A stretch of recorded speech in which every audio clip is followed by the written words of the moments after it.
Okay so student, हम आगे हैं लंग्स पैथोलॉजी के लास्ट टॉपिक पे, जो कि है हमारे पास लंग ट्यूमर। ठीक है, अब लंग ट्यूमर्स को मैं थोड़ा सा आपको अपने वे में कराती हूँ। अब मेरा वाला करके अगर आप बुक से रीड भी करेंगे तो तकरीबन जो है वो चीज़ें सेम ही हैं, बस मैंने थोड़ा बहुत जो है वो इसका सीक्वेंस ऑल्टर करना है। ठीक है जी।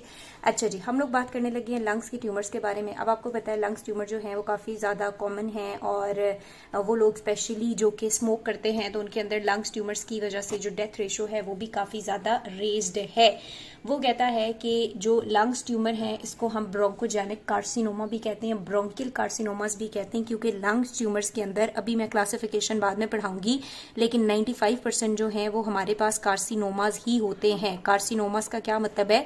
ये ब्रोंकियल एपिथीलियम से अराइज होते हैं। ठीक है, एक बात हो गई। दूसरी बात वही इसके ओवरव्यू में वो कह रहा है कि ये लीडिंग कॉज होता जा रहा है डेथ का मेंस के अंदर, लेकिन स्पेशली पहले तो ये मेंस के अंदर लीडिंग कॉज था डेथ का, लेकिन अब क्योंकि वुमेन्स भी कोई पीछे नहीं रह गई हैं स्मोकिंग वगैरह में, तो वुमेन्स के अंदर भी ये इवन के ब्रेस्ट कैंसर से भी ज्यादा डेथ कॉज कर रहा है। ठीक है, उसके बाद इसकी डिफरेंट टाइप्स हैं, वो मैं आपको वैसे आगे चल के ज्यादा बताती जाऊंगी, लेकिन फिर भी आपने याद रखना है कि इसकी टाइप्स के अंदर स्मोकिंग रिलेटेड जो है वो स्क्वेमस सेल कार्सिनोमा जो है वो सबसे ज्यादा कॉमन है, और नॉन स्मोकर्स के अंदर एडिनो कार्सिनोमा जो है वो सबसे ज्यादा इंपॉर्टेंट है, या फिर सबसे ज्यादा कॉमन हम कह सकते हैं।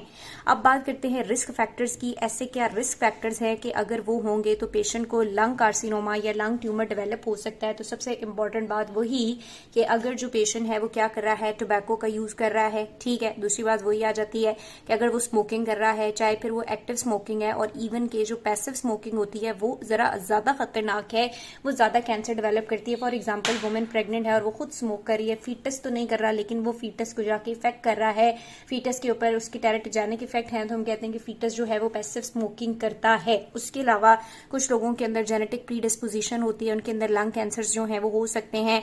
कैसे भी हम आगे चल के देखेंगे कि जेनेटिकली कुछ जीन्स के अंदर म्यूटेशन हो तो लंग कैंसर के चांसेस बढ़ जाते हैं, और फिर वो म्यूटेशन फैमिलीज में रन करती हैं। ठीक है, सो ये बात हो गई। अगेन वही इटियोलॉजी या मेन अगर हम कॉज की बात करेंगे तो इंपॉर्टेंट आ जाता है फैक्टर कि सिगरेट स्मोकिंग जो है वो रिस्पॉन्सिबल है कैंसर के लिए। उसके अलावा ऑक्यूपेशन, कुछ लोग जो हैं, हमने पीछे भी पढ़ा था, कुछ लोग जो हैं वो काम करते हैं, ऑक्यूपेशन होता है उनका एस्बेस्टॉस इंडस्ट्री में। फॉर एग्जांपल, अगर आप वो काम कर रहे हैं तो एस्बेस्टॉस को बार बार इनहेल करेंगे तो उनके अंदर लंग का जो मीजोथेलियोमा है वो डेवलप हो सकता है। ठीक है, अगर किसी कोई अंडरलाइंग कंडीशन है, यानी कि टीबी है या एक्सेसिव फाइब्रोसिस है, और फिर वो ड्रिंक कर रहा है या अल्कोहल कर रहा है, तो उसके अंदर भी एक रिस्क फैक्टर के तौर पर हो सकती है, और उसके अंदर ये लंग कैंसर जो है वो डेवलप हो सकता है। अब लंग कैंसर की जो इंपॉर्टेंट चीज है ना बेटे, वो दो चीजें हैं।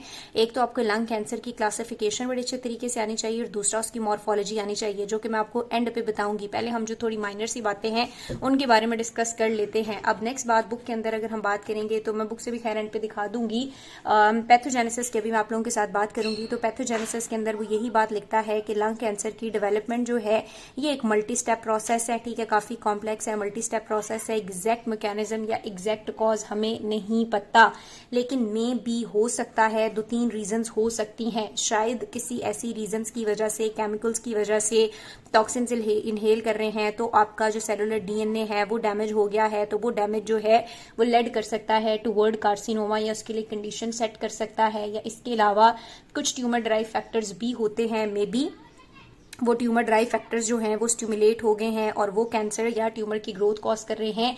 या फिर हमारे पास एक ऑन्कोजेनिक जीन्स होती हैं, ऑन्कोजीन्स होती हैं, और हमने न्यूप्लेजिया के अंदर बड़े अच्छे तरीके से पढ़ा हुआ है कि ऑन्कोजीन्स की जो रेगुलेशन होती है वो बड़ी इंपॉर्टेंट है। अगर इसके अंदर जरा भी डिस्टर्बेंस या म्यूटेशन आ जाए तो कैंसर हो सकता है। तो मल्टी स्टेप प्रोसेस है पैथोजेनेसिस, एग्जैक्टली हमें नहीं पता, शायद डीएनए डैमेज है, कुछ ट्यूमर ड्राइव फैक्टर्स आ गए हैं बॉडी में, वो स्टिमुलेट कर रहे हैं, या फिर ऑन्कोजीन की जो रेगुलेशन है वो डिस्टर्ब हो गई है, या उसमें कुछ ऑल्टरेशन आई हुई है, तो आपके पास क्या हो सकता है, कैंसर हो सकता है। इसके अलावा वो कहता है कि बहुत सारी हमारे पास जो जीन्स हैं वो भी कर सकती हैं। जैसे अभी मैं क्लासिफिकेशन में आगे जाके आपको बताऊंगी कि जो कैंसर्स हैं, ट्यूमर्स हैं लंग के, इनको हम 2 मेजर टाइप्स में डिवाइड करते हैं। ठीक है, हम कहते हैं एक हमारे पास स्मॉल सेल लंग कार्सिनोमा होता है और एक non small cell lung carcinoma. क्या डिफरेंस है, क्या बातें हैं, वो आगे चल के बात करते हैं। लेकिन यहाँ पर उसने एक बात मेंशन की हुई है कि बहुत सारी जीन्स के अंदर अगर म्यूटेशन होती है तो वो स्मॉल सेल कार्सिनोमा के लिए रिस्पॉन्सिबल पॉसिबल हो सकती हैं। जैसे हमारे पास MYC जीन थी, आपको याद हो नियोप्लेजिया में, तो अगर इसके अंदर म्यूटेशन होगी, मेजॉरिटी ऐसा ही होता है, तो स्मॉल सेल लंग कार्सिनोमास हो सकते हैं।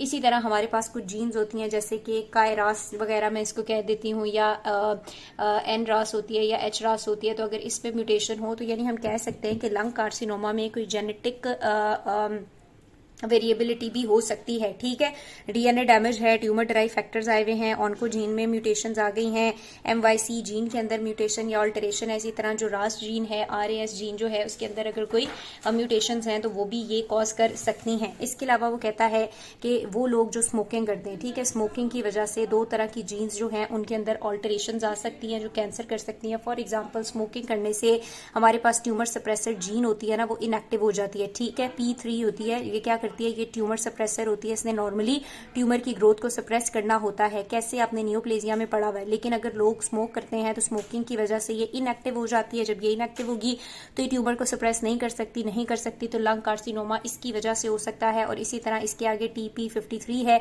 स्मोकिंग की वजह से उसके अंदर म्यूटेशन हो सकती है और अगेन लंग कार्सिनोमा हो सकता है। तो ये सारी मैं आपको इसकी पैथोजेनेटिक फैक्टर्स बता रही हूँ जो कि कॉज कर सकते हैं। उसके अलावा कहता है कुछ नॉन स्मोकर्स के अंदर और भी जेनेटिक म्यूटेशंस देखी गई, यानी कि हमारे पास होता है एंडोथीलियल ग्रोथ फैक्टर। ठीक है, endothelial growth factor regulator gene होती है, उसके अंदर अगर म्यूटेशन हो जाए, या अगेन वही बात आती है के रास जीन के अंदर अगर म्यूटेशन हो, तो ये सारी वो जेनेटिक फैक्टर्स है जिनमें अगर म्यूटेशन होगी तो आपके पास जो लंग कार्सिनोमा है वो डेवलप हो सकता है।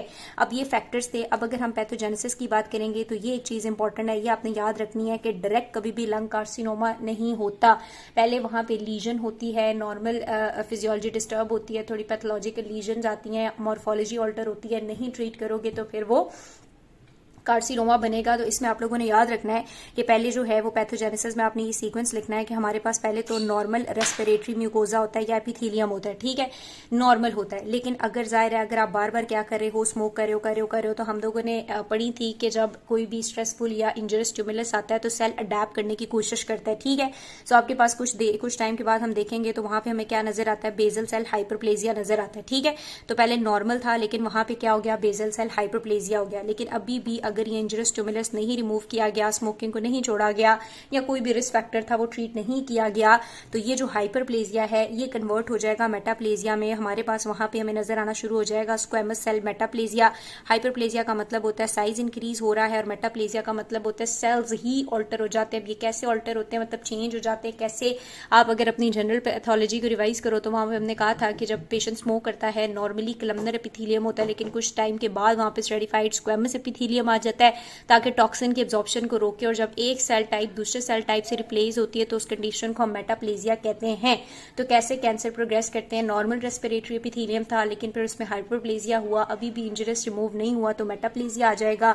मेटाप्लेजिया के बाद भी अगर उसको ट्रीट नहीं किया गया तो कुछ टाइम के बाद स्क्वेमस सेल डिस्प्लेजिया आ जाएगा, यानी मेटाप्लेजिया के बाद वहां पे डिसओरिएंटेशन स्टार्ट हो जाएगी, इरेगुलरिटी आना स्टार्ट हो जाएगी। ठीक है, अब अगर डिस्प्लेजिया को भी ट्रीट नहीं किया जाता, यहाँ पे भी कंडीशंस नहीं आपने डायग्नोज की, तो हमारे पास कार्सिनोमा इन सीटू हो जाता है। कार्सिनोमा इन सीटू में बेसल लेयर जो है इसको टच नहीं कर रहा होता और साइज जो है वो कम होता है। ठीक है, अगर कार्सिनोमा इन सीटू तक भी ट्रीटमेंट कर लें, डायग्नोज कर लें तो कैंसर ट्रीट हो सकता है, लेकिन अगर नहीं तो इसके बाद जो है वो हमारे पास ये इन्वेसिव कार्सिनोमा बन जाएगा और अब ये मैलिग्नेंट कंडीशन है और इसकी सर्जरी और ट्रीटमेंट और प्रोग्नोसिस कोई ऐसा अच्छी नहीं होती। तो ये प्रोग्रेशन जो है आपने याद रखनी है, मैं बुक से भी सारी चीजें बता दूंगी। ये नॉर्मली आपके पास एपिथेलियम है, पे हाइपरप्लेजिया होता है, मेटाप्लेजिया होता है, उसको ना ट्रीट करो तो डिस्प्लेजिया के बाद in situ and then invasive carcinoma जो है वो आपके पास देखने में आ जाता है। ठीक है, सो ये कुछ बात थी हमारे पास ओवरऑल ट्यूमर्स के बारे में। अब अगर आप बुक से देखोगे तो इसने यही कह दिया कि 95% कार्सिनोमाज हैं, 5% कुछ अदर ट्यूमर्स हो सकते हैं।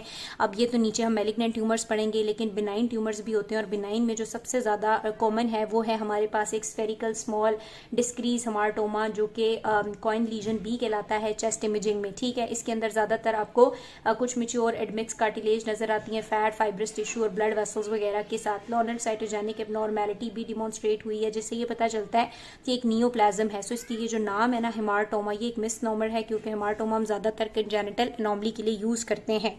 बिनाइन कितनी सी बात है। मैलिग्नेंट में हमारे पास सबसे पहले कार्सिनोमा आ जाता है, और कार्सिनोमा के बारे में मैंने सारी डिटेल अभी आपके साथ डिस्कस की है।